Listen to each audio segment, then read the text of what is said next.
Okay, well, good evening, everyone.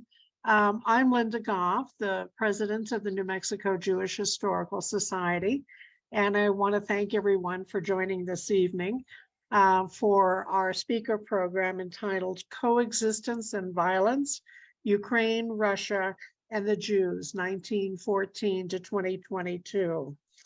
I want to give thanks to our speaker, Michael Nutkiewicz, and I practiced the pronunciation of his last name, and he was happy with that.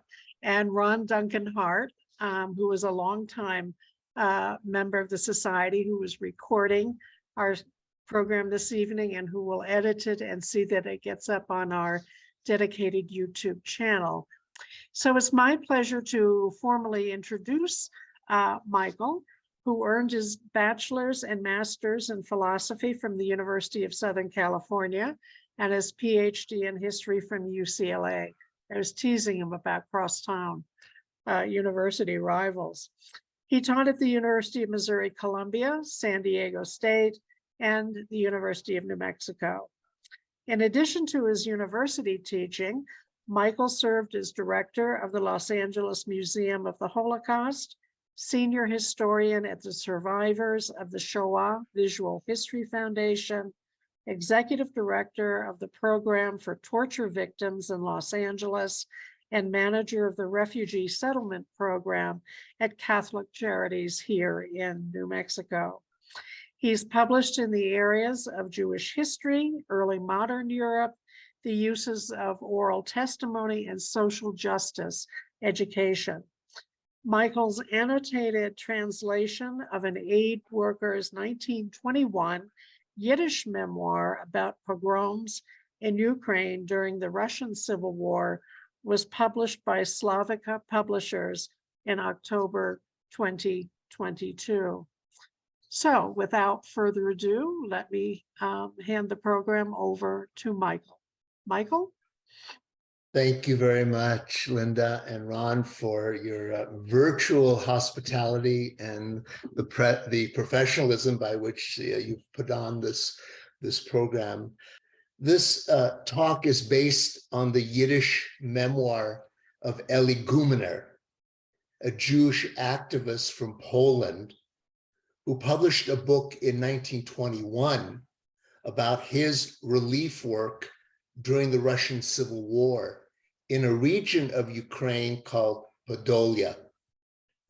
Gumener was born in 1886 and died in 1941.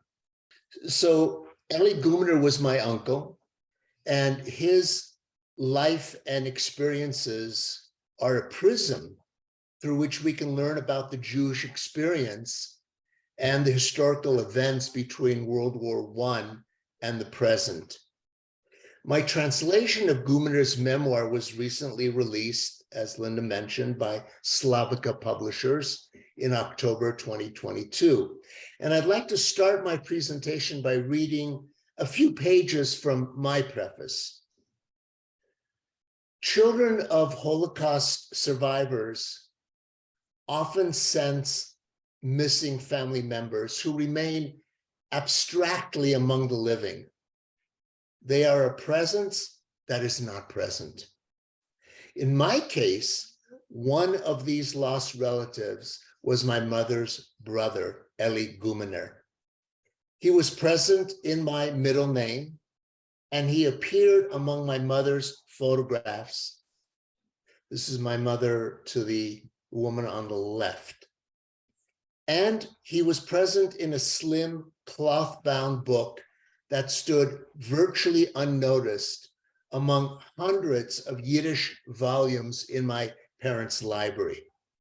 That unassuming book, entitled A Kapitel Ukraine, Zwei Jahre in Podolia, a Ukrainian chapter, 2 years in Podolia, is an account of my uncle Eli's experience as an aid worker during the pogroms in Podolia, Ukraine, between 1918 and 1920. The book suggests, or the title suggests, that the book is more than a report. It is a lament for the victims. The word kapitel in Yiddish itself brings to mind the Jewish custom of reciting chapters. Kapitel, a kapitel Tehillim is to read a chapter from Psalms at grave sites. My mother, Betty Gumener Nutkiewicz, had told me that her brother was a lawyer who was murdered in the Holocaust, but she never mentioned that he had been an aid worker in Ukraine during the Russian Civil War, nor had she mentioned that he had published a book about his experiences. Now, this book must have had tremendous meaning for my mother as a physical reminder of her dear elder brother. But as with many survivors and refugees, her sadness made it impossible for her to share his full story with me in her lifetime.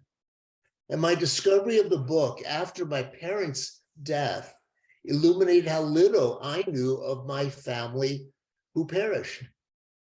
Now, reconstructing the choices made by Jews in 1930s Europe is complex. Before the concentration camps, ghettos, mass shootings, and death camps, how could they know about the imminent danger? And even if they, quote, smelled gunpowder in the air, as Ellie poignantly notes about Podolia, even before the pogrom period, what were the options for leaving and to what destinations? Indeed, a chilling glimpse into Ellie Gumener's mind, barely a year before World War II, appears in a photograph among dozens my parents had saved. And this is the back of the photograph. It depicts his family in 1938. On the back, he wrote, "Who knows if it would not have been better had I emigrated in 1921. Definitely would have been better.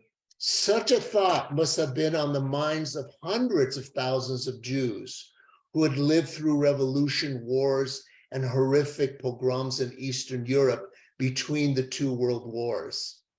Working in the border areas of Ukraine, Bessarabia, which is now in Romania, and Galicia, Gumener had seen and reported on how nearly impossible it was for Jews to escape the war zone. Most hoped to migrate to Western Europe, the United States, or Palestine. But Poland and Romania were not eager to be transit sites for Jewish refugees fleeing west. The United States had passed restrictive immigration quotas in 1921 and would again in 1924 and 1927 that favored immigrants from Northern and Western Europe. And Palestine had just become a British mandate. Now Gumener, like the entire Jewish world, was anxiously watching the ominous unfolding events in the 1930s. My parents, Betty and Sergei, decided to leave Poland on the eve of the German occupation in 1939. Sergei had been a well-known leader in the Bund, the Jewish Socialist Party. From 1935 to 1938, he was a member of the Lodz City Council, elected on the Bund party ticket. Fearing that if Nazi Germany invaded Poland, the Germans would target Jewish political leaders, they fled Warsaw for Vilna in August. Vilna was ruled by the Soviet Union after the so-called Molotov-Ribbentrop Pact gave Lithuania and Eastern Poland to the Soviets and Western Poland to Germany. Betty and Sergei were among approximately 15,000 Polish Jews who fled to Lithuania at the outbreak of the war. My parents were determined to leave Europe altogether in hopes of reaching North America. It seemed a bold decision since they had no relatives there. In February 1941, Betty and Sergei were lucky to receive two rare transit visas to Japan. They took a train to Moscow, continued by the Trans-Siberian Railway to Vladivostok, boarded a Japanese ship to Tsuruga, and finally went by rail to Kobe.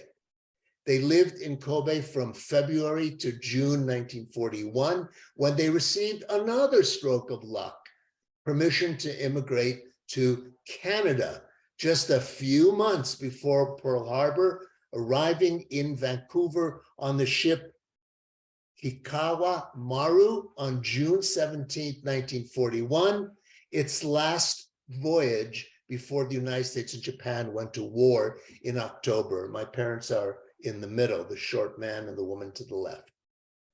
I do not know why Eli did not join his sister and Sergei in their flight from Europe to Canada. It may be simply that he was unable to obtain visas for himself, his wife, and 2 children.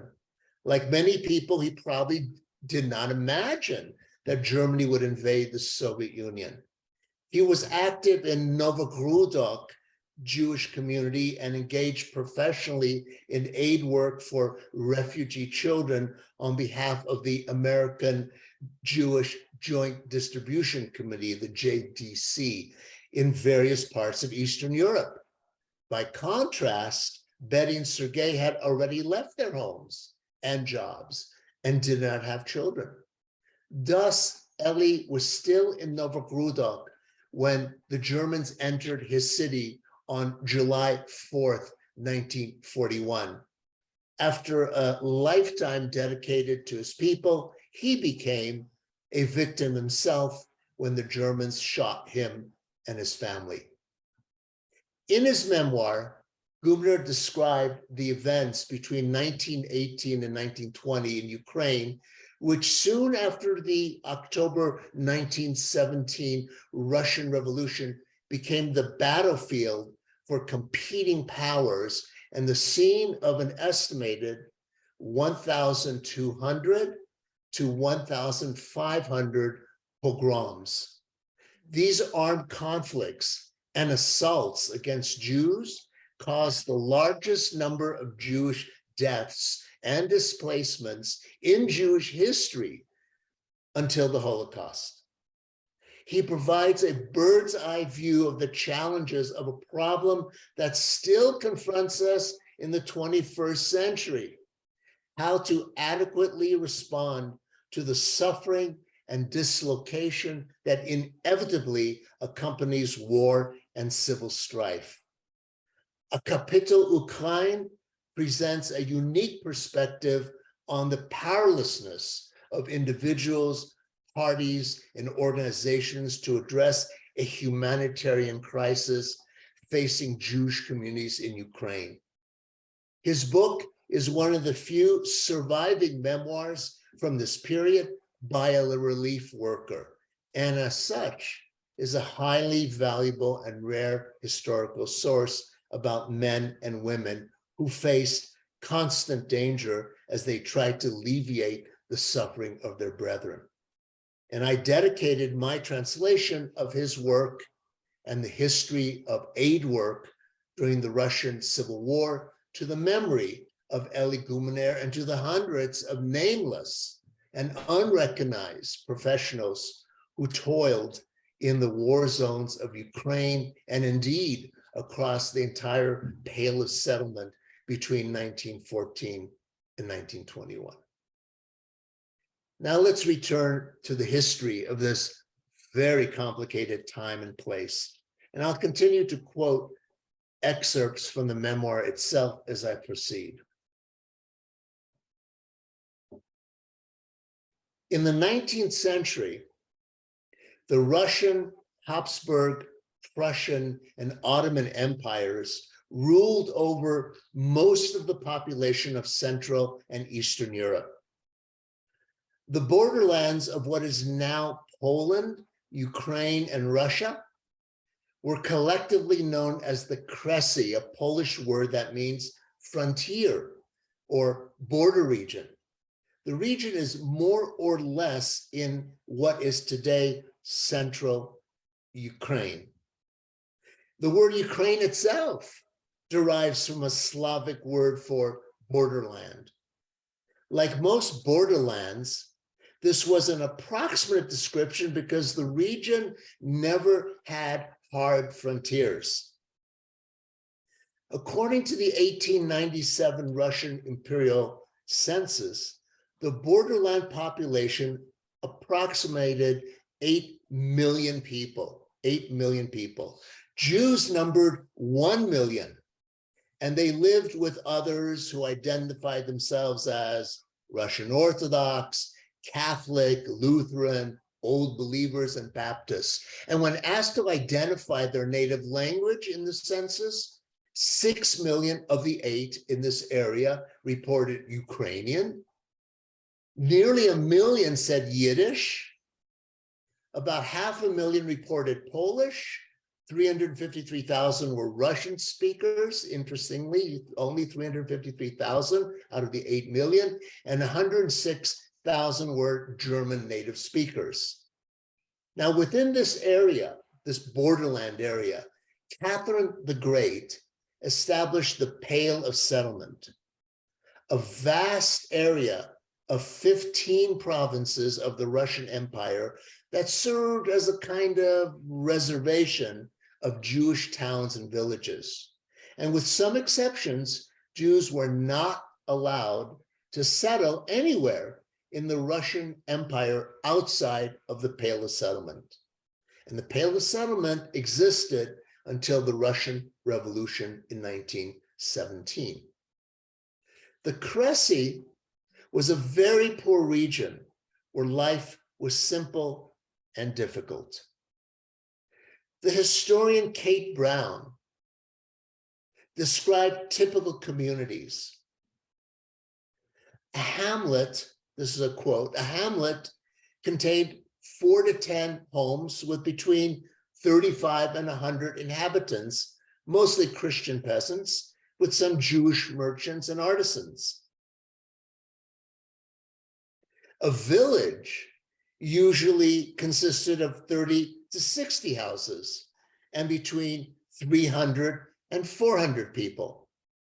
Villages might have a church or a prayer house or a large cross in the center, perhaps a Jewish inn at the crossroad, a mill, perhaps maybe a kiosk selling a few staples. Hamlets and villages lived in a constant state of exchange of goods and services with nearby towns. End quote. World War I and the 1917 Russian Revolution changed the face of Eastern and Central Europe. They unleashed strong nationalist responses among ethnic groups that previously had been part of the Russian, Habsburg, Prussian, and Ottoman empires. Even among Jews who did not have a particular territory that they could claim as their own, political movements emerged with various visions for the Jewish future. The Zionist vision was that Jews would eventually settle on land outside Europe, namely Palestine, where they would create the new Jew, unencumbered by prejudice, resistance, restrictions, and violence. By contrast, members of the socialist General Jewish Workers' Bund believed that a European-wide socialist revolution would create in Europe the conditions whereby Jews would determine their own social and cultural destiny. In Ukraine, the Russian Revolution at first did not engender a strong nationalist response. Politicians accepted the idea that an autonomous Ukraine would be part of a federation within a socialist Russia. The Bolshevik coup in November 1917, however, awakened the Ukrainian leadership to a strong nationalist stance. And in January 1918, the Ukrainian parliament, the Rada, declared Ukraine an independent country called the Ukrainian National Republic. And that same month, January 1918, the Red Army invaded Ukraine. The Russian Civil War lasted from 1918 to 1921, and Ukraine was the battlefield for competing powers. Aligned against the Red Army was the army of Anton Denikin, a leading general of the anti-Bolshevik White movement. The bulk of the White Army, as it was known, were Cossacks from South Russia and the Crimea. The Ukrainian National Republic formed its own army under Simon Petliura, a journalist and political activist. Poland also made territorial claims on Ukraine. Complicating matters, various peasant insurgent units were active, sometimes fighting the Bolsheviks and at other times joining them against the Ukrainian People's Army. Every warring side, White Army, Red Army, Polish Army, Ukrainian peasants, every warring side perpetrated pogroms against the Jews. 80% of the pogroms occurred in 3 provinces: Podolia, the province that Guminer writes about, Volhynia, and Kiev, and he worked in all 3. Approximately, as I mentioned, 1,200 to 1,500 pogroms were documented between 1917 and 1920, and estimates of the number of Jews killed ranged from a low of 50,000 to more than 200,000, and as I mentioned, the largest number of Jewish deaths by violence until the Holocaust. This is probably an appropriate place to address an age-old question, and a question that I'm asked oftentimes when I give talks about Jewish history. Why throughout history was there and is there such antagonism towards Jews and Judaism? Before answering this question, we should note that Jewish history should not be characterized as an unbroken chain of persecution. Jews were the largest visible minority in Christian Europe from the Middle Ages to the Holocaust, and there were long periods in which Jews lived peacefully with their neighbors. Although Jews were not integrated or assimilated in Christian society, a choice of both Jews and Christians, they had successful business relationships with Christians and were usually protected by Christian authorities. They were given a certain autonomy, for example, rabbinic courts, where disputes were adjudicated according to Jewish law. Nevertheless, Jews were still regarded as outsiders and were vulnerable to changes in local, regional, or national events that resulted in the imposition of financial burdens, expulsions, or physical assaults. What was the basis for anti-Jewish sentiment?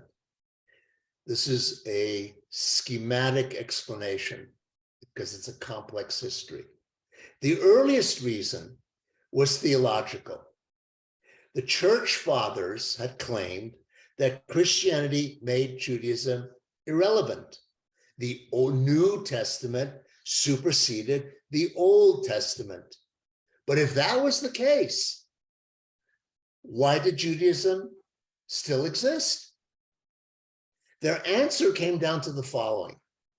Jews were indeed responsible for the death of Jesus. However, the destruction of their temple and their downtrodden state is proof to the world that God rejected them. Now, in the Middle Ages, this claim was radicalized, and Jews were regarded as the enemy of mankind. The most extreme version was that Jews kidnapped and crucified Christian children during Passion Week in order to make fun of the Christian faith, or kill Jewish children and use their blood to make matzah, the unleavened bread eaten during Passover. And although higher church authorities tried to suppress this accusation, it retained its popularity among the lower clergy and the populace.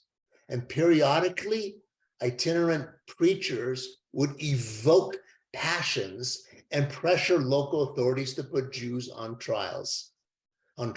Often these periods were accompanied by physical attacks on local Jewish communities. Another claim against the Jews was that they were economic exploiters. The Bible indeed prohibits charging interest, usury, for goods to be consumed, but not for trade and other business activities. In the growing capitalist economy, money lending was critical for peasants and kings and princes alike. And money lending was not a Jewish monopoly in the Middle Ages, but rulers sought Jewish involvement in finance. Jews were the only group in Europe with universal literacy, and they had networks of fellow Jews throughout Europe, which made commerce efficient. In addition, their very powerlessness and dependency ensured that they would never be a threat to the rulers. In the 17th and 18th centuries, Jews were given positions as managers of Polish estates or held monopolies in the production of alcohol beverages. In 19th century Russia, there were even some wealthy Jewish industrialists and entrepreneurs. But competition, resentment, the wish to get out of repayment, the charge of exorbitant rates, or their closeness to unpopular rulers resulted in anti-Jewish sentiment and persecution. And although the rise of loan banks made money lending irrelevant by the 18th century, the idea of Jews as exploiters had taken root. Most Jews in the Pale of Settlement lived in relative poverty. As the Russian Empire rapidly industrialized, Jews were left behind and remained petty tradesmen, artisans, small shopkeepers, tavern owners. Jewish communities, in fact, were experiencing slow impoverishment throughout the 19th and 20th century. Now, two new anti-Jewish claims emerged in the 18th and 19th centuries. The first was based on a pseudoscientific and romantic view of what it meant to be a nation. Nationalists and even philosophers and scientists claimed that every ethnic group has innate cultural and even biological characteristics. Now, this proposition does not necessarily lead to prejudice until someone insists that particular groups have inferior traits. At that point, the claim is racist. Thus, the most famous composer, Richard Wagner, who died in 1883, wrote a book called Jewry in Music, claiming that Jews, by their very character, cannot produce good music. And the Nazis would later say that Jews actually polluted German culture. The second claim that emerged in the 19th and early 20th century is that Jews want to enslave the world through revolutionary movements such as socialism and communism, with the aim of bringing down society, especially Christian society. At the other end of the spectrum, however, Jews were accused of being rapacious capitalists who control international finance, the media, and manipulate governments. The most famous or infamous text where these ideas were formulated is in a short book called The Protocols of the Elders of Zion, which was written in the early 20th century in Tsarist Russia. Many other pamphlets and publications have flooded the world that restate the ideas of the protocols, and these claims are still distributed through social media in the United States and Europe. During the Russian Civil War, versions of all these anti-Jewish sentiments were at work. For anti-communist or socialist, Jews were identified with Bolshevism. For left revolutionaries, Jews were accused of greedy capitalism. For pious Christians, Jews were Christ killers. And people could irrationally hold contradictory views of Jews.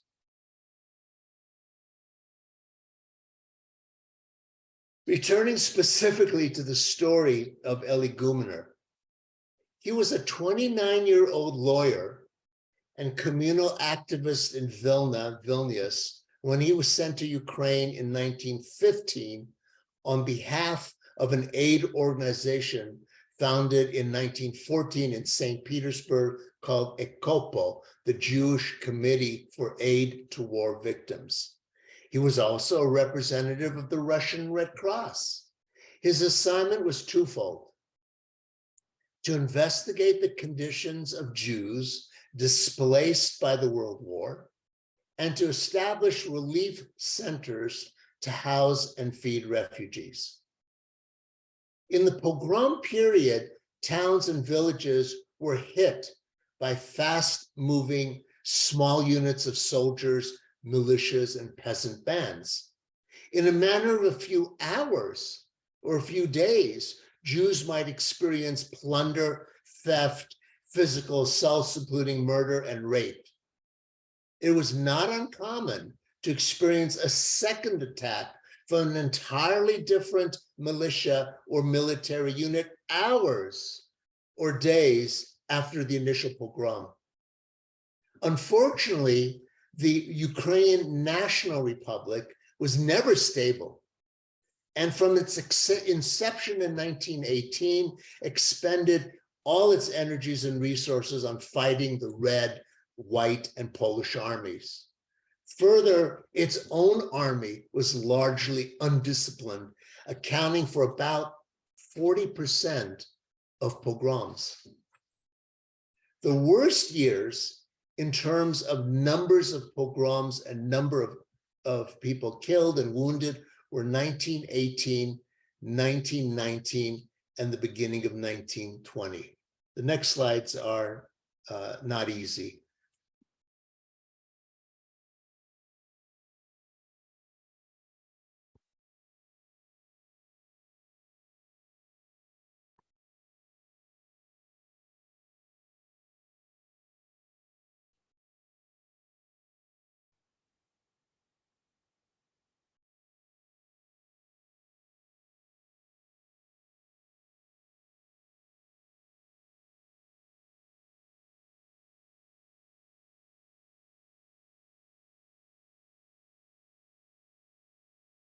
Gumener described a pogrom in Proskurov perpetrated by troops who fought in the Ukrainian People's Army.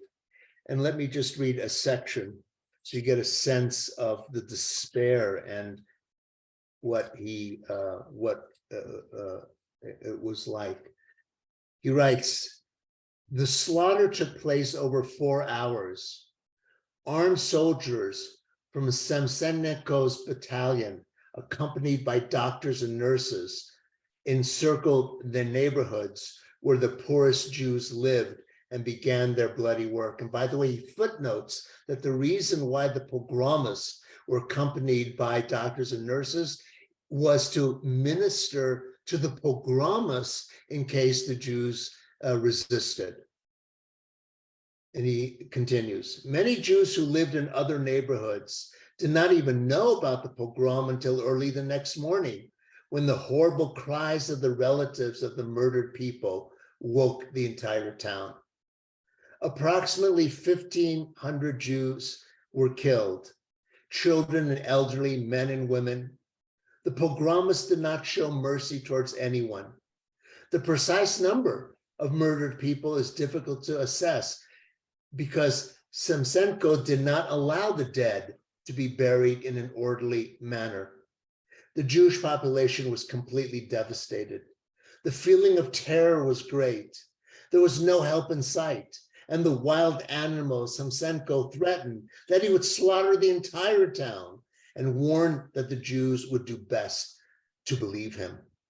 Stories about the Proskura pogrom made one's hair stand on end. In one account, a Ukrainian doctor sent his servant to participate in the slaughter.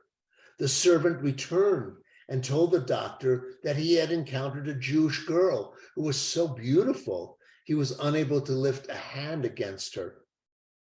The doctor left and murdered the girl himself. We heard that the Bolsheviks shot this doctor in Odessa. In other accounts, we heard that some soldiers' humane feelings arose and that they merely broke windows and did not murder. Investigating and reporting about pogroms was challenging. Jewish communities were asked by relief agencies to list the names, ages, and occupation of victims. But another chronicler, Elias Heifetz, adds a terrifying reminder about how difficult it was to document events. And here is from his journal, written just 2 years after the events, quote, "No account is taken in the above figures of the many victims who gave up their lives in places that could not be recorded because there has not been any connection with them so far, and no investigations in those regions have yet been made, nor have those missing Jewish families have been included who were exterminated in numerous villages and hamlets, or those who were killed during their flight from their ruined homes as they wandered from place to place, or those who were pulled out of railway trains and beaten to death, or those who were drowned by being thrown out of steamers, or those who were killed in the woods and the highways. There is no account taken of the great number of those who succumbed to their injuries and fell victims of contagious and other diseases which they contracted during their imprisonment in dark rooms without food, drink, or water. Jewish investigators who documented the pogroms were creating a historical record. They regarded writing as a sacred act. In May 1919, Guminer attended a meeting in Kiev of Jewish leaders who decided to collect as much evidence as possible, despite the fear that there may no longer be a Jewish community in Ukraine at the end of the Civil War. As he wrote in his memoir, quote, "Our mood during these deliberations were very gloomy. We did not even know," said one delegate, "whether we will survive this year. Let us print the material about the pogroms so that at least something will be passed to the coming generations." Indeed, a volume was published in 1923 in Berlin. It was published in Yiddish, like Guminer's own memoir that had come out 2 years before the official report. Now, the Civil War ended in late 1920, early 1921. The Red Army drove the Polish army out of Ukraine, defeated the remnants of the Ukrainian army, and captured the last White Army base. The Red Army's victory put a stop to pogroms because Soviet policy was to stamp out anti-Jewish activities in the name of the, quote, fraternity of all peoples. The reality on the ground, however, was not so simple. The capture of Ukraine did not make Guminer's life any easier. The Bolsheviks initiated a Sovietization policy. All aid workers who were not members of the Communist Party were fired. Consequently, aid organizations lost their most experienced workers. The Soviet secret police, the Cheka, began to arrest non-communist activists or people who they claimed had been sympathetic to the Ukrainian national movement. Guminer was a socialist and saw the handwriting on the wall. Quote, "Every day, new arrests and searches with no end. I met a known communist, a former Bundist, who came for a few days to the city of Kamenets. He wondered how we could live in such a situation. Kamenets, he said, resembles an insane asylum." Guminer decided to leave Ukraine. His memoir ends in despair. His last lines read, "Now, as we are forced to leave Ukraine in general, and Podolia specifically, perhaps for a long time, we can no longer give advice to our comrade and friends who remain there. We can only send them our deepest brotherly love and compassion." Guminer returned to Vilna in late 1920, and in 1925 moved with his family to Novogrudok, a town south of Minsk, which was once Poland, but now was in the Belarusian Soviet Socialist Republic. Novogrudok was a relatively poor town with a large Jewish community.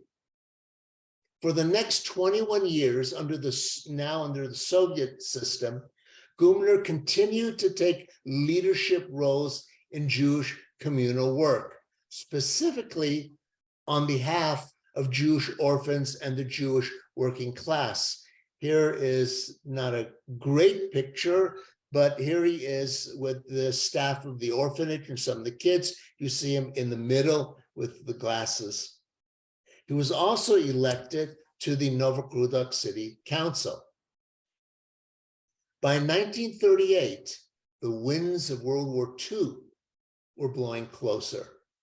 Guminer was well aware of the tensions. There's no way, however, that he could have predicted World War II, that World War II would catch up with him in the Soviet Union.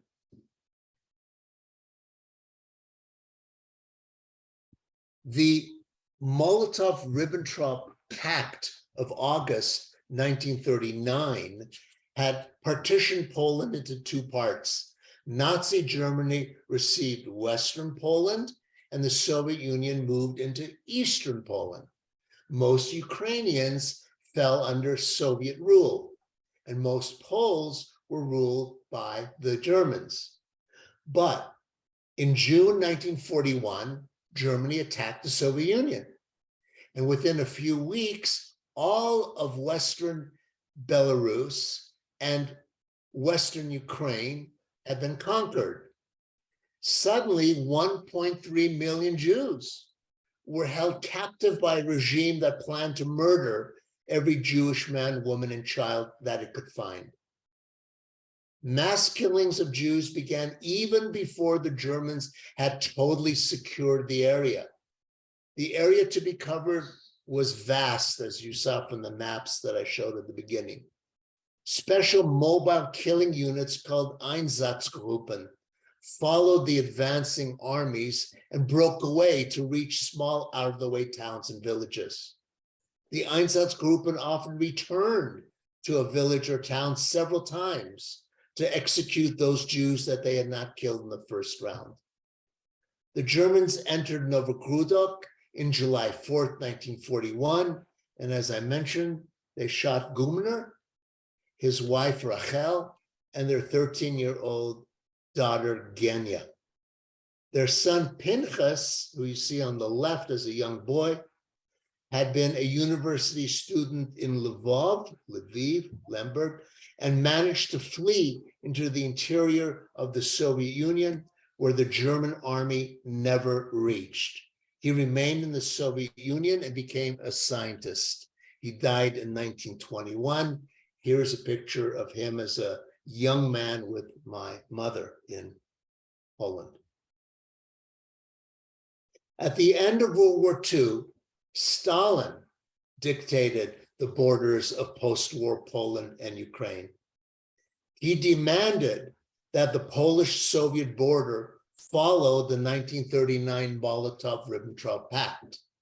The Poles and Ukrainians would get a state, and both countries would lie within the Soviet sphere of influence.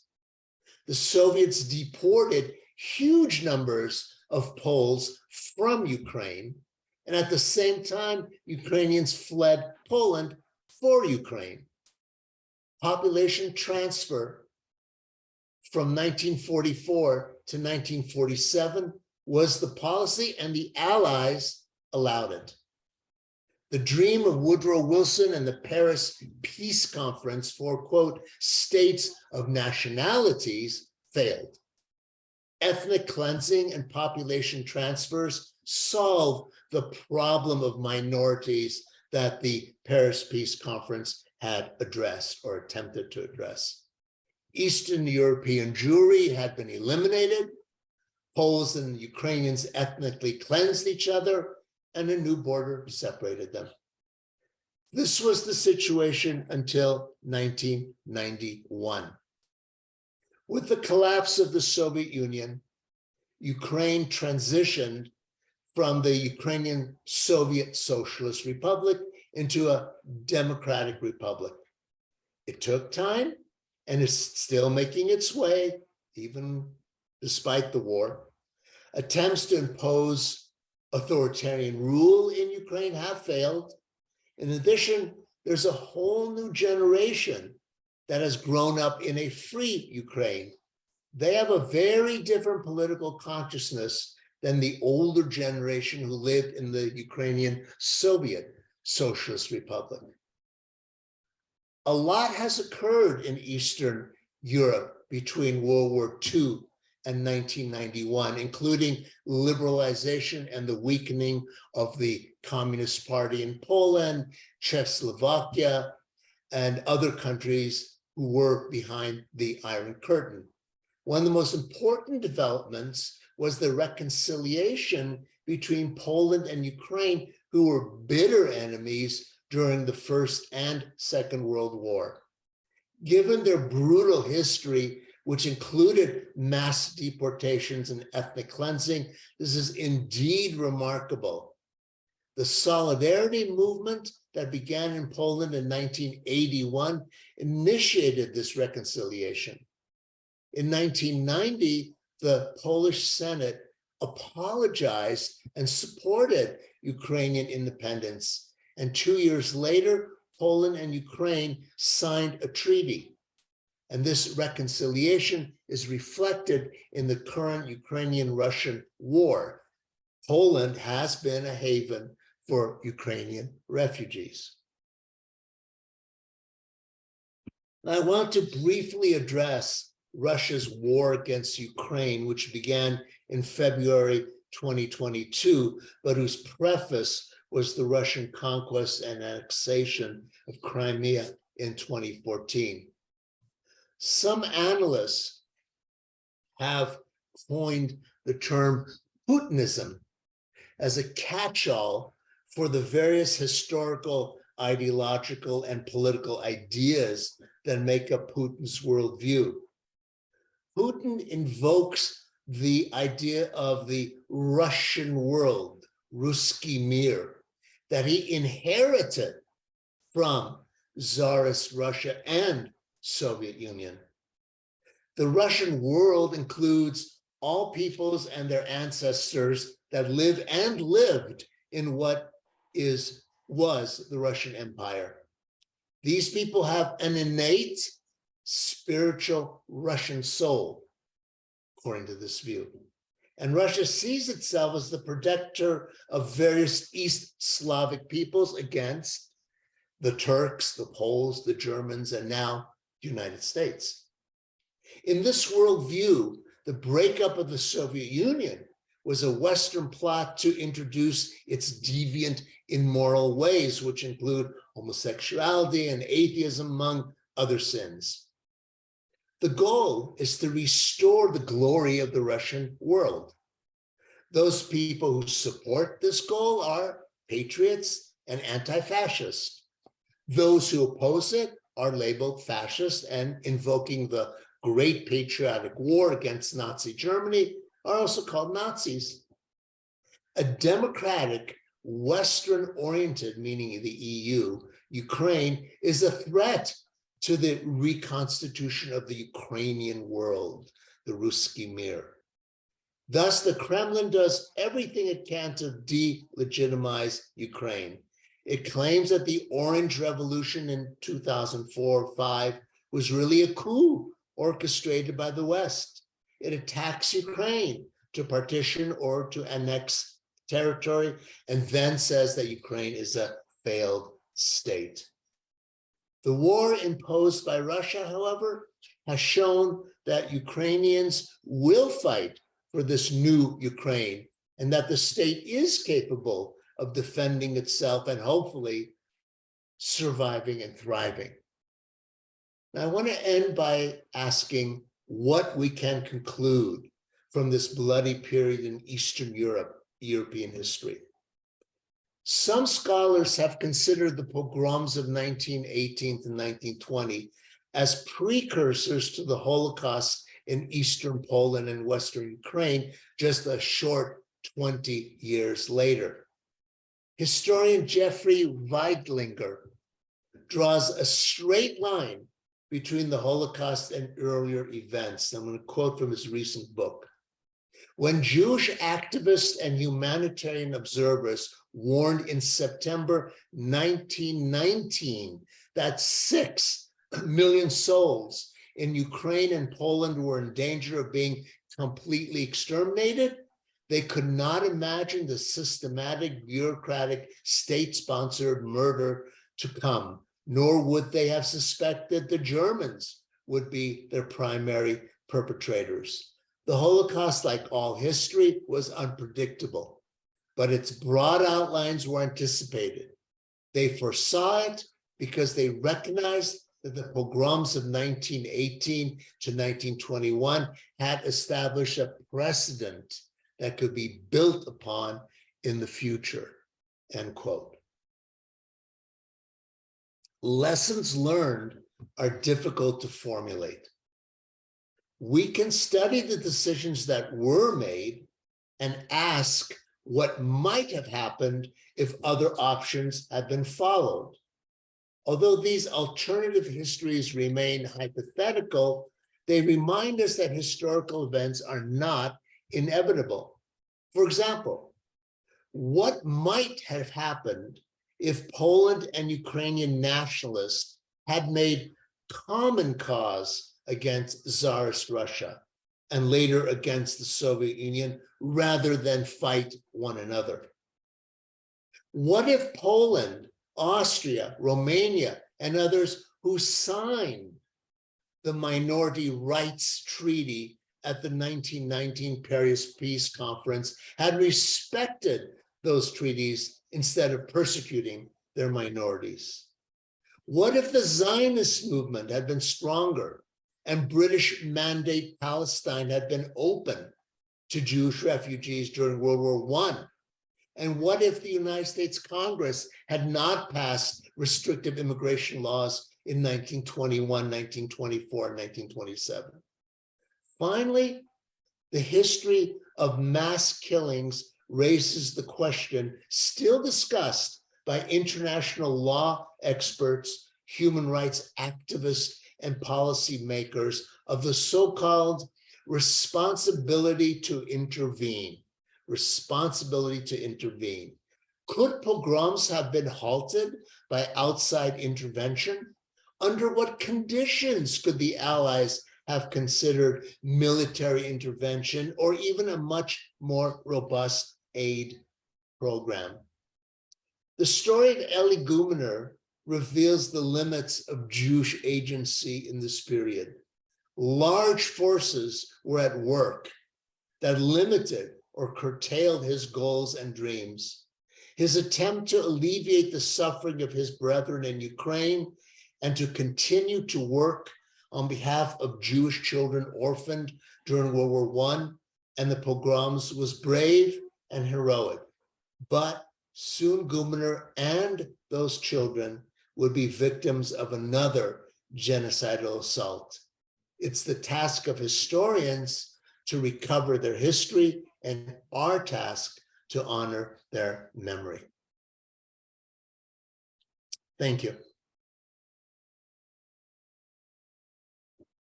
Thank you very much, Michael. I certainly learned a lot more about that period of history than I was aware of. If there are some questions and comments that you'd like to share with Michael, please put them in the chat box, and I will do my very best to facilitate those questions and comments. So please take advantage of this.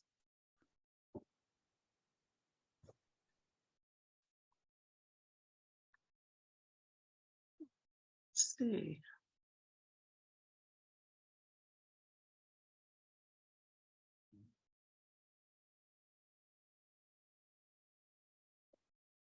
Whoops.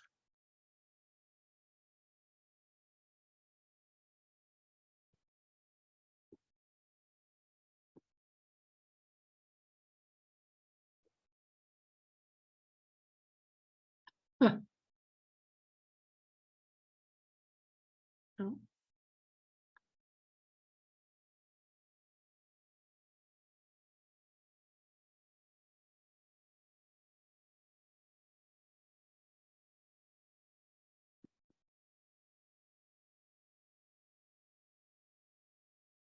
Well, I apologize, but something is not working on my end. Ron Hart, do you think you can pick things up? I apologize. Yes, I don't see the Q&A. Just a minute. Yeah, I apologize. Something went wonky on my end. For those of you in the audience, please Okay. bear with us. Can we do it through the chat? Yes, but I'm not able to see the chat box for some reason. I have it. Okay. Thank you, Ron. Liz Levine asks, when do Ukrainians' views of Jews change, if ever? Will they change or have they changed? When did, Ah, past tense, did views change? And then the Yeah. question, if ever. yeah. Well, they have changed. And one sign of that is that the Jews are fighting side by side with Ukrainians against the Russians. So Jews do consider Ukraine, and increasingly consider Ukraine a real homeland, that a place where they can have a future. This changed obviously very slowly. And I think that it's very, very recent, because after all, Ukrainian independence is a recent event. So it took, in a way, for Ukraine to prove itself that it will be a democratic society. And with all its problems, we know that corruption, for example, is a big problem in many parts of Eastern and Central Europe. Ukraine is party to that kind of challenge and problem. But still, I think that there's a real commitment to democracy, and I think Jews understand that there is a commitment to democracy, unlike Russia. And so Ukraine, I think, has a kind of a modest but real Jewish future. Now, of course, the war has resulted in the exodus of many Jews, both from Russia, those who can get out, and the Ukraine. And the question is, will Jews return to Ukraine once, hopefully, the war is over, and hopefully Ukraine will stabilize post-war? Paul Ron, Hoffman yes, go ahead. I'd ask a question directly to that. Do you know roughly how many Jews are actually left in Ukraine at this point? Is there any way to estimate that? I don't think there's any way to estimate how many Jews that there are. I mean, it can't be more than a few thousand, but I haven't seen any figures. Steve Bishop asks, to what degree does Ukraine recognize the pogroms committed by its populations in the interwar period? Well, it's an interesting question, because as you might have kind of picked up, the real battle, in a sense, for Ukrainians, then the real focus for Poland, for Poles, was not Jews, but were each other. And Poland claimed parts of Ukraine and fought Ukrainians, both during World War I, during the Russian Civil War, and the Second World War, for territorial claims. On the other side, the Ukrainians saw the Poles as their biggest enemy. So much so that we know that there was some collaboration when the Germans occupied Ukraine, but the collaboration was not specifically to cleanse Ukraine of Jews, but to cleanse Ukraine of Poles. So that's one thing to remember, that the Jewish question, which so many of us kind of think is central to our consciousness, was in a way secondary to Ukrainians and Poles in this interwar period. Now that's one thing to remember. The other question has to do with memory and memory and commemorating the events of the interwar period. I think that a lot of work needs to be done, both in Russia and in Ukraine. After all, as I mentioned, the reconciliation and the self-reflection just about the relationship between Ukrainians and Poles has just barely started. So the Jews aren't the first in line, but I think that eventually and hopefully this reconciliation, this self-reflection will occur when there's peace, and academicians and activists and so on and so forth begin to challenge civil society and historians and universities, so forth, to kind of deal with the past. After all, who could have imagined that it would be impossible to study the Holocaust, for example, without German scholars? I mean, it's impossible. If you want to study Holocaust history now, you must go, among other sources, Israeli scholars, American scholars, so forth. But it's impossible to do it without the good work, the serious and deep work of German scholars. Ron, I have some of the chat box up now, so thank you for pitching in. I'm from Samoa Wallach. Professor Timothy Snyder wrote a book on the history of the region from 1569 to 1999, although his viewpoint was economic. What do you think of this book in light of your own research, if you're familiar with it? Yeah, I think it was actually in maybe that slide went by too quickly, and maybe we can return to it. It's the second to last slide. His book, I think, is indispensable. And it's not only economic, it's also political, ideological, and so forth. So I learned a lot from that book, and for a more kind of fine-grained, almost poetic, what was it really like in that period? I recommend Kate Brown's book called The History of Nowhere, I think it was called, but it's also on my bibliography at the end. The Gumner book is, as I wrote in it's an annotated introduction, and I have a very long historical introduction, but as I say there, it's really a micro history. It's a moment in time, 2 years at a specific place, Podolia. Snyder is a must-read book, and Kate Brown, which is not as well known, is even maybe I think it's actually a more colorful, interesting book and less textbook-like, but they're both very, very important books. Mhm. There are a couple of comments that let me share with you from Louisa Latham. In addition to his erudite presentation, Michael is to be commended for the labor of love that went into the translation of this book. Another comment from Samoa Wallach. I was told that the reason my family left Galicia from 1900 to 1910 it was because of the pogroms. The entire Jewish population of Dolina came to New York City in that time period.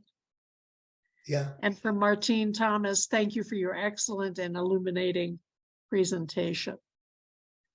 So I think. Let me just add that Galicia Yes, was actually in the Habsburg Empire, so its history is a little bit different. If we went back and looked at my early maps, you could see that parts of what is now Ukraine, and in fact Poland, were actually part of the Habsburg Empire, where Jews had, there were pogroms, there was suffering, but there was a little bit of a different history, and not as dramatically cruel and horrific as in further east. Mm-hmm. And one last final comment. You'll appreciate this, Michael, I'm sure. You are a true scholar. Thank you. And thank you for this excellent presentation from Norma Lidman. Well, thank you. So with that, we thank you very, very much. Again, thank you everyone for joining us tonight, and Michael, to you especially. We appreciate it very much. Everyone have a good evening. Bye-bye. Bye-bye.